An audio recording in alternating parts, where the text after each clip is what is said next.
ku restaurant nalabisibwa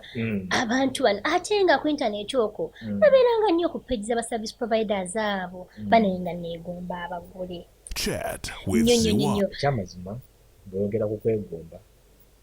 buli omukyala yenna alaba vidiyo wala programu yo buno mwezi nga tegunaggwako tusaba Allah esala zo ekyamazima zisumulule inshallah kuba okulimba kubi naye buli muwala yenna ava mu ssomero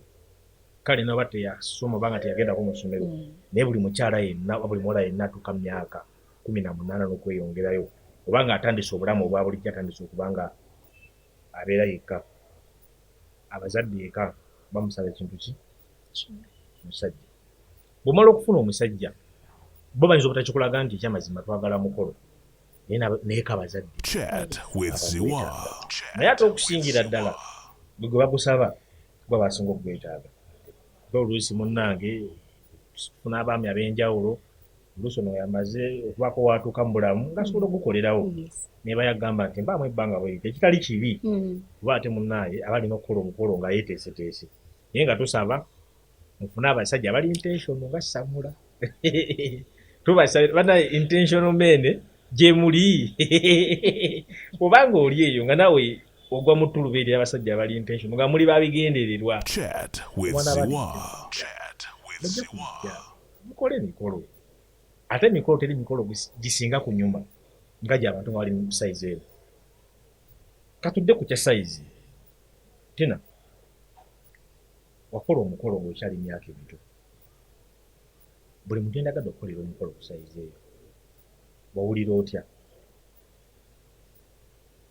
okulaba nga ekirooto kyo kituukiridde mu bbanga eritali ggwanvu nze nali mmanyi nti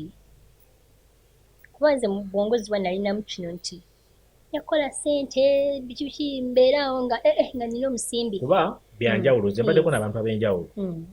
mbaddeko n'abakyala abato like mikwano gyange n'agamba nze saagala kukola kati mukolo njala sooka kukola ssente oluusi noba n'omugole nakugamba ziwe kimanyi mbadde sisuubira mukolo mu myaka bwegiti nti omwami abadde aŋŋamba akyagala kwiteekateeka nioba yabaddeko ki bwakedde lumu n'aŋŋamba naye baki tugenda kuwakana kino kivaawo oyo yenze I wasn't really obwongo bwange tebwaliko nti I want it very soon because twali tulina bye twali tubala era nga sirimu ebyo naye oli asobola ogamba nti we used to sell it to people ngo beegomba I did not push Mr. Samula to do anything nze kasitaako era najja n'agamba kimu kyampandiikibwako naye okukola omukolo nga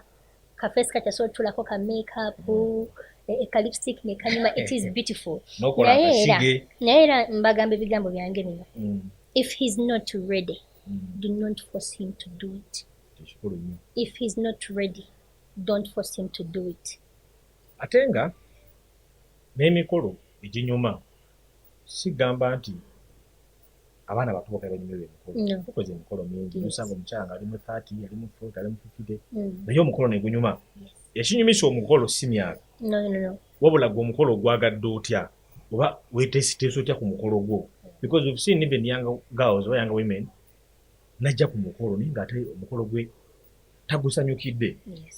n'ogamba yiyi naye nga just of recent oba olina gwe wabaddeko ba some weeks back nga omukyala abadde nga mu 40 naye nga yabadde very happy anti kati olaba mukuluziwa omukolo nga ku sayidi emu yesinga ogwagala era sayidi yo yesinga okumenyeka if gwe ng'omuwala you like it more than your husband he will sit and look at you he will not refuse to come kati kyogamba akaseera akatuufu akaseera olinda mwami naye nga yagadde wait for him he will be ready because when I'm forcing obutayagala kukuswaza he will come but ajja kukumenya you end up paying for almost everything naye mukolo nga omwami wo asazeewo ajja kuwa kasente otugeeza abeewaka nabo bakwatiremu omukolo gutambule nga guli peaceful temubakaka ne bw'oba olina sente omukyala ng'omukyala let that man make the decision let him neba naye newoba ne sente nga bibbo bw'abanga yeesazeewo nti kajje nga gwena sente z'owulira oyagala Rema Namakula oyagala Mega do that yourself and let him play his part